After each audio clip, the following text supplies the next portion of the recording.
Ibu Bapa, Saudara-saudari, keluarga besar gereja-gereja Allah, selamat bertemu kembali dengan saya Romo Aloysius Ndate dalam pembahasan sejarah Israel sebagai gagasan pencerahan bagi para pembaca Alkitab. Ternyata sejarah Israel terbentuk secara benar dan baik, serta tidak pernah mengurungkan diri untuk bangsanya sendiri.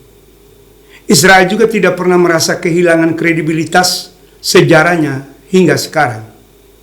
Dan saya pun boleh berpikir, kita semua merasa ketinggalan jika tidak mengetahui sejarah Israel. Untuk kali ini saya akan berbicara tentang Saul sebagai raja pertama Israel, yaitu di tahun 1050 sampai 110 sebelum Masehi. Nah, sejarah Raja Saul maupun Daud tentu tidak terpisah dengan kehidupan Samuel. Mengapa Samuel harus dibahas? Mari kita mengikuti pembahasan di channel Israel Mitra Allah. Untuk itu saya mulai menyampaikan sederetan raja-raja Israel yang sudah bersifat monarki, yang identik dengan Israel mulai meninggalkan bimbingan Yahweh secara utuh dan tenggelam dalam dosa dan kuasa, seperti kegiatan doa, ibadat, kurban Israel mulai dipertanyakan. Diperkirakan mulai dari Samuel mengurapi Saul dan Daud. Masa pemerintahan Saul dan Daud mencakup kurun waktu 100 tahun, yakni antara tahun 150 sebelum Masehi sampai 950 sebelum Masehi. Jadi situasi sejarah monarki mulai dari Raja Saul ke Daud, ke Raja Salomo, ke anaknya Rehabeam yang korup, lalu ke Yerobeam pertama, itu kurang lebih tahun 931 sampai 910. Lalu ke Nadab ke Baesa, Baesa ke Ela, Ela ke Simri, Simri ke Tibni, Tibni ke Omri, Omri ke Ahab, Ahab ke Asia, Asia ke Yoram, Yoram ke Yehu, Yehu ke Yohas, Yohas ke Yoas, Yoas ke Yerobeam II. Yerobeam II itu berkuasa mulai 782 sampai 753 sebelum Masehi. Lalu penggantinya adalah Sakaria. Sakaria ke Salum, Salum ke Meneha, Meneha ke Pekaya, Pekaya ke Peka, Peka ke Hosea. Lalu masuk bangsa atau keturunan raja-raja Hasmonean. Itu mulai dengan masa penabisan ulang bait suci di tahun 164 sebelum Masehi. Terus ke Yonatan, Yonatan ke Simeon, Simeon ke Yohanes, Yohanes ke Hirkanus, Hirkanus ke Aristibulus, Aristibulus ke Alexander Yohanes, lalu Salome, lalu masuk pada jenderal Aristibulus II.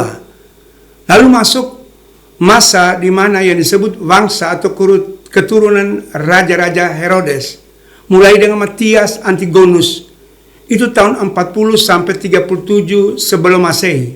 Masuk Herodes Agung tahun 37 sampai tahun 4 sebelum Masehi. Masuk Herodes Archelaus tahun 4 sebelum Masehi sampai tahun 6 sebelum Masehi sampai tahun 6 Masehi. Lalu masuk Herodes Antipas, Herodes Antipas Filipus. Filipus baru masuk Herodes Agrippa II. Agrippa II. Lalu kita masuk secara keseluruhan, ini yang disebut sistem monarki Israel, yang berawal mulai dari Samuel, yang diterima sebagai imam dan nabi pertama.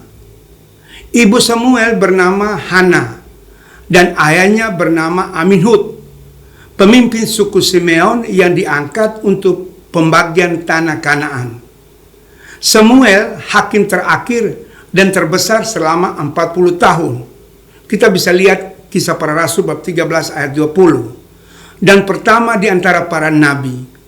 Untuk itu, tema pembicaraan kita pada malam ini, sejarah Saul, raja pertama Israel, identik monarki baru. Jadi Samuel adalah pengganti Eli, yang sebelumnya Hana ibu Samuel pernah berdoa kepada Eli. Dalam keimanan, Samuel sendiri diberi wewenang mempersembahkan kurban.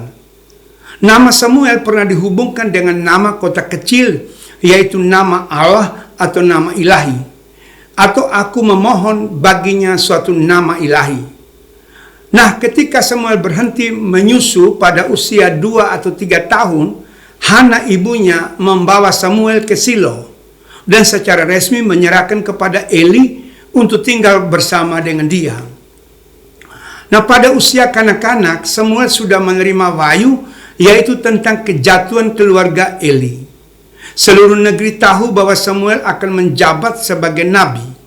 Nah, ketika waktu kekalahan tragis Israel dan hilanglah tabut perjanjian yang disalahgunakan sebagai jimat untuk melawan orang Filistin, serta tewasnya kedua putra Eli dan penolakan terhadap keimanan Harun, Samuel selalu bersama Eli. Dan setelah Eli meninggal, Samuel kemudian mengambil alih kekuasaan. Samuel mulai mengalami pengalaman religius atau mysterium tremendum et fascinans, suatu perasaan ketakutan dan sekaligus ketertarikan di hadapan yang sakral. Sejarah monarki dimulai ketika Samuel memanggil rakyat untuk mengadakan pertobatan nasional dan bakti. Nah, ketika Samuel menjadi tua, diangkatnya anak-anak laki-laki untuk menjadi hakim atas orang Israel, yaitu Yoel, anak sulung, dan Abia, anak kedua, yang akan menjadi hakim di Berseba. Tetapi kedua anaknya itu tidak hidup seperti Samuel, ayah mereka. Mereka hanya mengejar laba, menerima suap, dan memutarbalikkan keadaan. Ternyata anak-anak Samuel tidak lebih dari anak-anak Eli terdahulu. Nah, muncullah ketidakpuasan Israel terhadap teokrasi dan melahirkan tuntutan suatu monarki yang merupakan bentuk pemerintahan umum, seperti di wilayah Mesir dan Asur.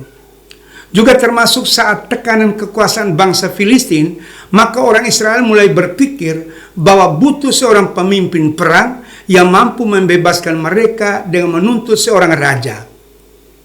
Allah pun memerintahkan Samuel agar menuruti saja tuntutan dari masyarakat itu, sambil memperingatkan mereka tentang harga yang harus mereka bayar, yaitu wajib militer, pajak, dan perbudakan. Kita bisa bandingkan 1 Samuel bab 8 ayat 11 sampai 18. Maka kemudian orang Israel menghadap Samuel di Rama dan meminta untuk mengangkat seorang pemimpin perang, dan akhirnya ditunjukkan Saul. Semua tindakan Raja Saul menjadi hak prerogatif, sehingga muncullah nabi-nabi sebagai pengontrol kekuasaan raja dan menjadi mediator dengan Yahweh. Sekali lagi, Saul menjadi prerogatif sebagai raja, sehingga muncul nabi-nabi pada waktu itu untuk mengontrol dan sebagai mediator dengan Yahweh. Dan kisah Saul bermula dari kehilangan keledai betinanya, dan mereka pergi kepada pelihat yang sebetulnya bernama Samuel. Pada saat itu Saul langsung diminta oleh Samuel bahwa nanti akan menjadi raja bagi Israel. Dan mulai sekarang Saul jangan lagi khawatir akan keledai betinamu, karena sudah ada. Maka Saul menjawab bahwa dia berasal dari suku Benyamin, dari kelompok yang terkecil di Israel. Samuel adalah seorang yang peka, rohani, dan pembina hidup keagamaan serta melibat secara mendalam dalam urusan-urusan kenegaraan. Semua dipercaya untuk mengurapi seorang pemimpin nasional bernama Saul, yang merupakan benih awal tumbuhnya pohon monarki dalam sejarah Israel. Nah, mulai saat itu mayoritas penduduk Israel mengalami perubahan, terutama keyakinan kepada Yahweh yang semakin kabur ketika mendesak Samuel untuk segera mengurapi Saul sebagai seorang raja. Sekali lagi, ini menjadi langkah awal penghapusan kepemimpinan teokrasi di Israel. Nama Saul berarti yang diminta. Saul adalah anak dari Kisi bin Abiel, bin Zero, cucu bin Bekorat, dan Buyut bin Alfia, suku Benyamin, yang elok parasnya dan tampan fisiknya lebih tinggi dari semua orang Israel. Kita bisa bandingkan 1 Samuel bab 9 ayat 1 sampai 2. Saul adalah tokoh yang tragis dan tanda akhirnya sama sekali tidak membahagiakan. Nah, sebagai anak yang taat, Saul pun bersaksi. Saul dengan tekun mencari keledai ayahnya yang hilang. Intensitas pencarian itu membuat Saul menghadap abdi Allah yaitu Samuel di Sur. Saul dan bujangan mulai naik ke kota tempat pemujaan Tuhan dan kelak menjadi tempat pemujaan berhala. Kita bisa bandingkan Yeremia bab 2 ayat 20 atau bab 3 ayat 6. Tuhan menyiapkan Samuel untuk menyambut kedatangan Saul dan menjadi komandan militer yang akan membebaskan Israel dari kekuasaan Filistin. Dalam konteks wacana Saul menjadi raja Israel yang merekrut, mengasuh, menggambleng, dan memperingatkan. Semuanya dimaksud untuk menafikan pemimpin-pemimpin lain yang dianggap palsu, yang tidak dapat diandalkan, dan menyambang maut. Tantangan Saul adalah orang Amon yang tinggal di sebelah timur pantai Laut Mati.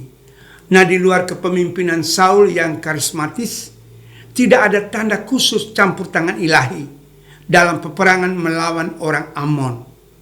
Orang Yebesi telah merendahkan orang Amon, seakan mereka yang mau menyerah, dan mulai dengan pembaharuan pengangkatan Saul menjadi raja di Gilgal. Itu pantas. Dengan hilangnya tabut perjanjian dan ancaman orang Filistin yang tidak pernah berhenti, maka Israel semakin percaya bahwa diperlukan suatu pemerintahan monarki untuk mengatasi kelemahan mereka sendiri. Nah, apa bila dikritisi perlukisan tentang pemerintahan monarki yang berkenaan Israel sebagai bangsa yang bermitra dengan Allah, yang sepadan dengan makhluk liturgis, seperti pada Mazmur 96 ayat 10, di mana Yahweh itu raja, maka Israel hidup di bawah janji dan Israel memperoleh berkat. Jelas, tuntutan menyangkut monarki itu muncul dari realitas praktis di bidang sosial politik dan ekonomi yang melahirkan pemerintahan baru, yang terbukti dalam 3 matra, yaitu pertama, mau meniru bangsa-bangsa lain dari pergulakan internal. Yang kedua, tanggapan terhadap ancaman militer yang datang dari Filistin. Yang ketiga, melindungi kepentingan terutama di bidang politik dan ekonomi. Yang perlu kita ketahui, dukungan atas monarki tidak berasal dari keseluruhan jemaat Israel, tetapi mewakili suara satu kelompok kepentingan dan menyokong satu ideologi di dalam jemaat yang dilawan oleh berbagai kelompok dan ideologi lain, atau dikatakan alasan di lapangan dan bukan alasan teologis. Sehingga ada sebagian kalangan Israel mengatakan kedudukan seorang raja manusia yang niscaya dilihat oleh sebagian kalangan menjadi satu ancaman terhadap kedudukan Yahweh sebagai raja. Kita bisa bandingkan 1 Samuel bab 8 ayat 5-20. Nah, pihak yang mampu menyelaraskan kedua peran raja itu, yaitu ilahi dan manusiawi, menghendaki monarki. Jadi kedudukan seorang raja sebagai mediator ditempah berdasarkan kebutuhan praktis yang dirasakan dan diselesaikan melalui pertikaian penafsiran yang sengit, dan merupakan pendapat pro raja itu akhirnya menang. Mengingat pada kemenangan Gideon sebagai seorang penyelamat militer Israel bermuara pada petualangan politik yang diselesaikan dalam penghormatan kedudukan Yahweh sebagai raja. Adapun pandangan lain monarki itu tidak diterima karena sebagai tindakan menolak Yahweh, mengingat tradisi sebelumnya adalah teokratis. Tetapi pada akhirnya Israel lebih memilih monarkis. Tentu wacana Samuel tentang Saul jadi raja ini perlu dibutuhkan kesaksian yang mengandalkan. Firman Yahweh melalui Samuel, dengan mencari seorang raja, umat telah menolak Yahweh. 1 Samuel bab 8. Benar, firman Tuhan melihat monarki atau Yerusalem yang terpusat pada tahap evolusi yang menjauhi kisah keluaran yang berbasis kekerabatan suku yang primitif. Pandangan ini tentu saja cocok dengan kota yang bergerak maju menjauhi cara hidup prasejarah. Tinggal lagi satu langkah untuk melihat zaman pencerahan dan kapitalis serta global yang dikenal dengan abad bersaing. Jadi raja dalam perilakunya selalu ingin berkuasa, dan kekuasaan itu pasti akan secara turun-temurun. Nah, kepemimpinan Israel telah sah beralih dari teokrasi ke monarki. Itu yang berawal dari Raja Saul sebagai raja pertama Israel. Teokrasi berarti pemerintahan yang dijalankan oleh Sang Ilahi di bawah seorang pemimpin agama atau pemerintahan yang tidak membedakan antara hukum agama dan hukum sipil. Sedangkan monarki berarti pemerintahan yang memiliki raja, ratu atau kaisar atau permaisuri sebagai kepala negara. Sehingga muncullah nabi-nabi sebagai mediator Yahweh. Jadi nabi itu muncul sesungguhnya akibat dari penguasaan raja yang berlebihan, yang tidak melihat lagi nasib rakyat atau nasib masyarakatnya. Sehingga muncul nabi-nabi sebagai mediator Yahweh yang menentang kekuasaan raja-raja. Ketika rakyat Israel mulai berkumpul di Gilgal, di sana mereka memaklumkan Saul sebagai raja di hadapan Tuhan. Nah, pengurapan itu berupa petunjuk bahwa monarki yang baru sudah ada.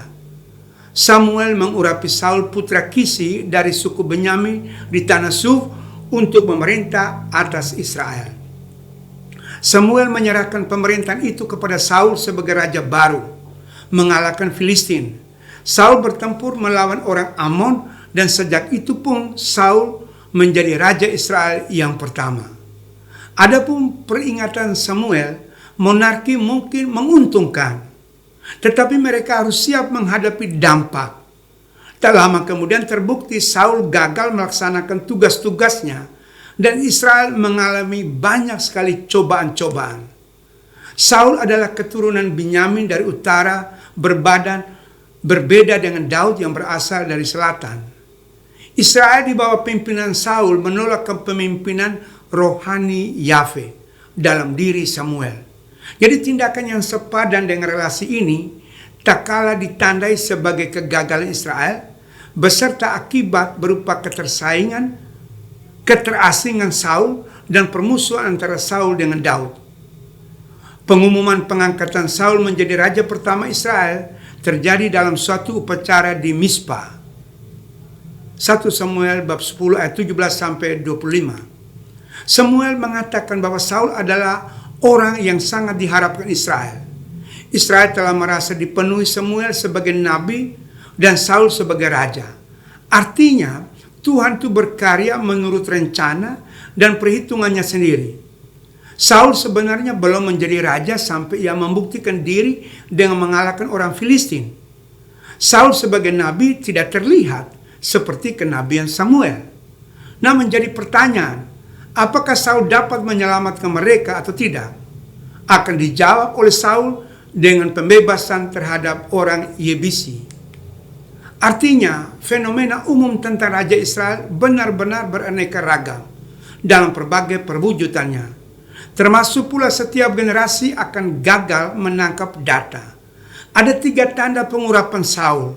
Dengan resmi Saul diangkat menjadi raja pertama dan berkedudukan di Gilgal seperti tahun 1020 sebelum Masehi.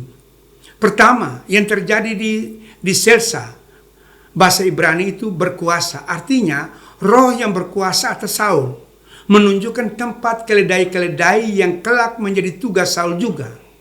Kedua, persediaan anak domba, roti dan anggur, memenuhi kebutuhan untuk menjalankan tugasnya, dan Tuhan selalu merestui Saul. Ketiga, pemberian roh dan kemampuan untuk bernubuat. Itu berarti Allah akan menyelamatkan orang-orang Israel dari gangguan musuh. Nah, Saul sebagai nabi tidak terlihat seperti kenabian Samuel. Juga Samuel dalam perjalanan keliling mengunjungi Gilgal, di mana kerajaan Saul ditetapkan setelah mereka memukul kala orang Amon, seraya mempersembahkan di hadapan Tuhan dan bersukaria. Saul sepanjang hidupnya terus berperang dengan gigih melawan orang-orang Filistin. Akan tetapi dalam melakukan tugasnya, Saul tidak selalu taat pada syarat-syarat pengangkatannya yang ditunjuk Samuel, dan Saul selalu melanggar perintah dan tradisi yang berasal dari Musa. Kita bisa lihat Keluaran bab 17 ayat 8 sampai 16. Pertama, Saul tidak sabar dan bertindak sebagai seorang imam dengan mempersembahkan kurban bakaran di Gilgal, sehingga membuat Samuel menolak Saul. Ketidakmampuan Saul membedakan yang material dan spiritual menjadi sumber kedukaan besar bagi Samuel. Dengan petunjuk Tuhan tentu sudah ada penggantinya. Karena itu, Tuhan memilih seorang yang lebih berkenan dan menunjuk dia menjadi raja atau umatnya. Lantaran Saul tidak mengikuti apa yang diperintahkan Tuhan. Kedua, ketidaktaatan Saul membuat Samuel memutuskan hubungan dengan sang raja yang sudah jatuh itu. Dan ketiga, kemudian hari akhirnya Samuel muncul dalam kuburan memarahi Saul. Samuel sebagai seorang yang bebas dari kesalahan meminta penilaian setelah ia hampir mati. Godaan Israel tetap menyembah dewa-dewa yang sudah seharusnya Israel tidak perlu berperang dan dapat tenang beristirahat asalkan taat dan menyembah Tuhan. Atau berpikir saja tentang Allah, pasti Israel menang. Asal Israel jangan terjebak dalam godaan menyembah dewa-dewa. Seperti ada tanda kemahakuasaan Tuhan muncul ketika Samuel meminta guntur dan hujan di luar musimnya. Samuel berdoa untuk bangsa itu. Israel meminta Samuel menjadi perantara mereka dengan Tuhan. Samuel mengingatkan dukungan dan dorongan asalkan tidak menyembah berhala. Kemudian Saul menikah dengan Ahinoam dan dikaruniai 5 anak, yaitu Yonatan, Wiswi, Melkisua, dan kedua putrinya Merab dan Mikal. Setiap kali apabila Saul menemukan orang yang kuat dan berani, ia pun melatihnya untuk menjadi tentara. Saul mengalahkan orang-orang Amalek, mulai dari Hewila hingga Sur, sebelah timur Mesir. Saul menangkap hidup-hidup Agag, itu raja orang Amalek. Nah, tindakan Saul membiarkan Agag hidup menentang keputusan ilahi sebagai ganti rugi bagi Israel atas kekejaman orang Amalek. Nah, Saul tidak taat kepada ilahi dengan membiarkan Agag hidup dan mengambil barang-barang rampasan Amalek yang terbaik. Tuhan menyesal dan Saul tidak sebagai raja lagi. Sebagaimana Agag menyebabkan para wanita kehilangan anak dengan pedangnya, begitu juga ibu Agag akan kehilangan anaknya karena pedang. Sedangkan dari perkemahan Filistin, Goliat yang begitu perkasa menantang Israel sehingga menaklukkan Saul dan tentaranya di wilayah perbukitan. Filistin lupa bahwa Allah Israel lah yang menentukan kemenangan. Saul menjadikan anggota keluarga kerajaan, dan Yonatan anaknya melepaskan pakaian kebesaran dan senjatanya untuk dikenakan kepada Daud, serupa dengan pernyataan takhta kepada Daud, sehingga para wanita menyanyi dan mengejek Saul. Lalu Saul terbakar perasaan iri dan mencoba menancapkan tombaknya kepada Daud ketika Daud sedang bermain harpa. Kemudian berkatalah Tuhan kepada Samuel, "Aku menyesal bahwa aku telah menjadikan Saul sebagai raja. Sebab sekarang ia telah berpaling daripadaku dan tidak mengindahkan perintahku." Samuel mulai menyesal atas urapannya kepada Saul. Sebagaimana keluarga Eli terputus diganti Samuel, begitu juga yang terjadi. Saul ditolak dan akan diganti oleh Daud. Saul tetap menjadi raja meskipun Tuhan sudah tidak menyertai lagi. Adapun perbandingan, Tuhan menyertai kepada Saul hanya 1 kali, yaitu 1 Samuel bab 10 ayat 7. Sedangkan Tuhan menyertakan Daud ada beberapa kali. 1 Samuel bab 16 ayat 18, bab 17 ayat 37, bab 18 ayat 12, bab 20 ayat 13. Tibalah kemenangan Yonatan atas Filistin, di mana keadilan dan kebenaran menjamin bahwa kebaikan pribadi merupakan bagian dari kesejahteraan bersama. Yahweh tidak sekedar direduksi menjadi agen atau pengentara, tetapi peranan besar untuk menyelamatkan Israel. Nah, sesudah Saul mengalahkan orang Amon, Saul pun akan menghadap musuh yang lebih kuat, yaitu orang Filistin. Yonatan, anak Saul itu sendiri, berhasil menyerang pasukan Filistin di Geba, dan Saul menyatakan kemenangan atas orang Filistin. Mereka pun terus berharap agar Samuel tetap memimpin pengorbanan yang akan mempersiapkan mereka berperang.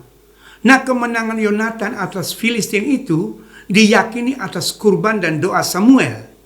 Dan kegagalan Saul itu membuat dia tidak menjadi raja lagi. Ketidakmampuan Saul dalam membedakan yang material dan spiritual menjadi sumber kedukaan besar bagi Samuel. Saul menyombongkan diri dengan perampasan hak-hak istimewa para imam. Dia mulai mempersembahkan korban, dan Samuel dengan tegas mencelanya. Nah, sesudah kekalahan orang Amalek, Saul tidak menaati perintah ilahi. Akibatnya Samuel mengucilkan dia dan tak pernah secara resmi mengunjungi Saul lagi. Samuel dan Saul berpisah untuk selama-lamanya setelah Saul tidak taat kepada Allah dalam perang melawan orang Amalek. Saul pernah membuat pemulihan relasi secara efektif seperti lewat pertobatan, penyesalan, pengakuan serta tekad untuk menjalin kembali relasi yang penuh semangat dengan Yahweh. Samuel pun pergi meninggalkan Saul dengan tentara yang telah banyak binasa dalam 3 kali serangan dari orang Filistin. Orang Filistin sudah punya kelebihan dengan senjata produk baja. Jadi sebenarnya kemenangan Saul dan Yonatan anaknya dalam perang itu merupakan kemenangan Tuhan. Dan apabila Israel kalah itu karena Tuhan marah. Dan kalau menang berarti Tuhan beserta mereka. Jadi ini satu prinsip yang luar biasa. Kalau Israel kalah itu berarti Tuhan marah Israel. Dan kalau Israel menang berarti Tuhan beserta mereka. Dan itu kita bisa lihat sampai dengan saat sekarang ini juga. Sudah terlihat bahwa Saul itu lebih percaya kepada ritual daripada percaya kepada Yahweh. Karena pemerintahan Saul yang bobrok membuat Yahweh kembali memberi kesempatan bagi Filistin untuk menantang Israel. Jadi hubungan khusus Israel dengan Yahweh di zaman teokrasi telah berubah menjadi ranah eksistensi masa sekarang yang sepenuhnya bisa diketahui pada zaman monarki. Tetapi di situ Allah absen. Maka demi Israel, Saul harus berperang melawan orang banyak musuh, yaitu Moab, Amon, Edom di sebelah timur, dan orang Filistin di bagian baratnya, serta para raja Soba di sebelah utara. Kita bisa bandingkan 1 Samuel bab 14 ayat 47. Saul menghadapi banyak musuh. Itu tanda Allah sang misteri mulai berdiam diri. Saul pernah menghukum anaknya Yonatan yang kemudian dibebaskan oleh rakyat pada saat kesehatan Saul sudah mundur sekali. Saul mulai pergi ke Karmel untuk mendirikan tempat peringatan bagi dirinya sendiri. Saul berperang dengan gigih melawan orang-orang Filistin sepanjang hidupnya. Israel membentuk kerajaan pada zaman Samuel, di mana Yahweh sendiri menasihati Saul 3 kali untuk mendengarkan perkataan bangsa itu. Yang diperhatikan oleh Allah bukanlah segi lahiriah, melainkan apa yang ada dalam hati Israel. Saul seharusnya berterima kasih kepada Daud. Adapun 3 kali Saul bertindak melawan Daud. Pertama, Saul pura-pura menawarkan pernikahan dengan putrinya Merab, meskipun ia ingin mengawinkan Merab dengan orang lain. Yang kedua, Saul mengirim Daud ke medan perang dengan harapan ia terbunuh oleh orang Filistin. Nanti taktik Daud untuk mengawini Betseba. Ketiga, Saul menawarkan Daud mendapat kedudukan menantu sebagai ganti kulit katan 100 orang Filistin sambil berharap Daud akan terbunuh. Ternyata Daud tidak terbunuh, malah menyerahkan 2 kali lipat. Akhirnya Saul memberi Mikal anaknya sebagai istri Daud.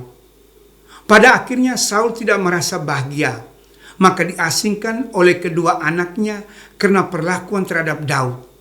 Yonatan anak Saul pun bersumpah bahwa Daud tidak akan mati di tangan ayahnya Saul, yang sesungguhnya Yonatan akan menjadi ahli waris Saul. Tetapi sekarang Yonatan mendukung Daud. Kemudian dengan kata-kata kasar, Saul menyerang Yonatan dan ibunya, malah melempar tombak ke arah anaknya, sehingga Yonatan meninggalkan ruangan.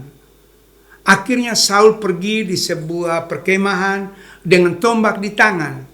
Saul mengeluh tentang ketidaksetiaan para anggota keluarganya, dan ketakutan pun mulai menyelimuti Saul. Tentu, pertikaian utama menyangkut legitimasi monarki yang sudah diberikan ternyata penuh dengan sudut pandangan perlawanan, terutama Saul dengan keluarganya.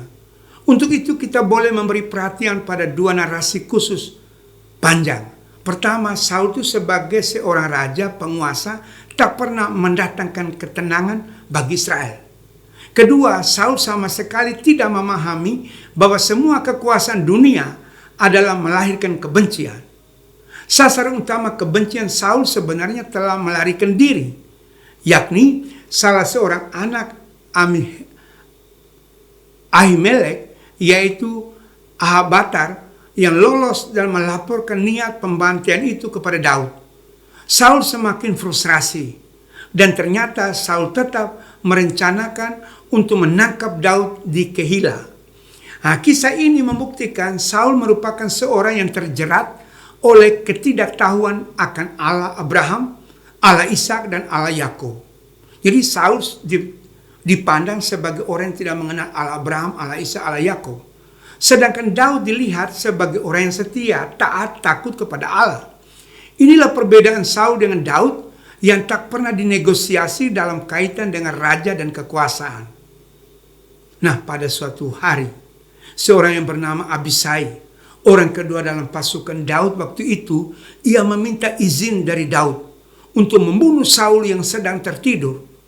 Tetapi Daud tidak mengizinkan. Alasan Daud bahwa dia menghormati Saul sebagai raja yang diurapi oleh Samuel. Daud hanya mengambil alat perang Saul, yaitu berupa tombak dan alat kendi untuk membawa perbekalan. Itu tanda bahwa Tuhan telah membuat Saul dan pasukan yang tertidur nyenyak. Bahkan Daud sampai menuduh panglima Saul, yaitu Abner, yang menelantarkan rajanya sendiri. Nah, penekanan segi yang kelihatan ini menjadi peluang hanya untuk mereka yang berpuas diri dan mengabaikan kehadiran Yahweh yang penuh kuasa. Saul yang telah dilucuti berulang kali oleh orang-orang Filistin tidak pernah berubah menjadi seorang penyembah Yahweh. Saul belum mengetahui apa yang akan dilakukan Tuhan, maka ia mencari peramal, tetapi orang itu menolak dan mengatakan bahwa perbuatan untuk meramal dirinya itu sangat dilarang. Akhirnya wanita peramal itu tetap memanggil arwah Samuel. Dikatakan bahwa Samuel sedang merasa terkejut karena Saul belum dapat menerima kepercayaan Tuhan dari dirinya, dan tetap mengulangi penolakan ilahi terhadap dirinya sebagai raja. Nah, Israel, Saul dan anaknya akan tunduk kepada Filistin karena gagal memenggal kepala Agag, raja orang Amalek tadi. Dan pun mereka mengambil harta istimewa. Sekarang wanita itu melihat Saul rebah ke tanah karena dia merasa lemah. Sekembalinya dari tempat wanita peramal itu, Saul sendiri mulai membuat pesta dan menghidangkan makanan dengan menyembelih seekor anak lembu tambun sebagai perjamuan makan terakhir sebelum ia meninggal.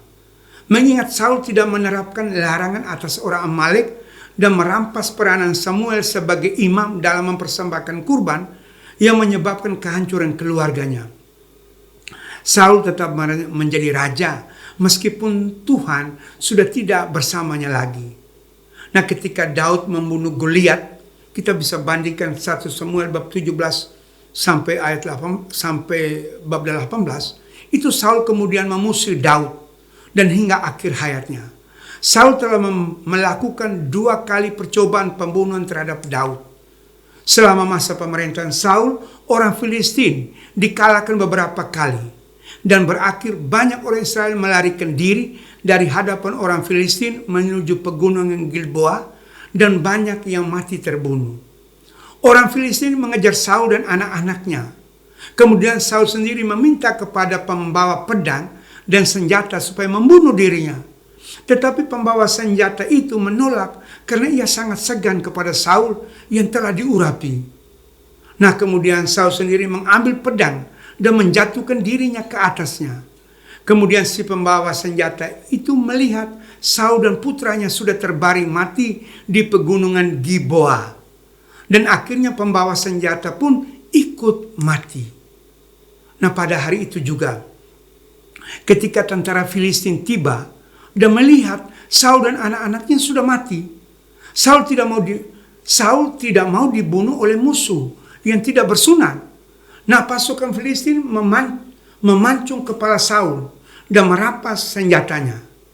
Orang Filistin mengambil mayat Saul dan anak-anaknya dari tembok Bet-Sean dan membawanya ke Yebas dan membakar serta mengorbankan tulang-tulang di pohon Tamasika di Yebes.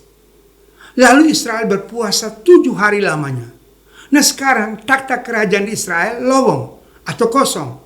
Ketika itu juga datanglah seorang pasukan Saul yang lolos dalam peperangan pergi melaporkan kepada Daud sambil membawa jejama atau mahkota yang ada di kepala dan gelang yang ada pada lengan sebagai bukti Saul sudah mati.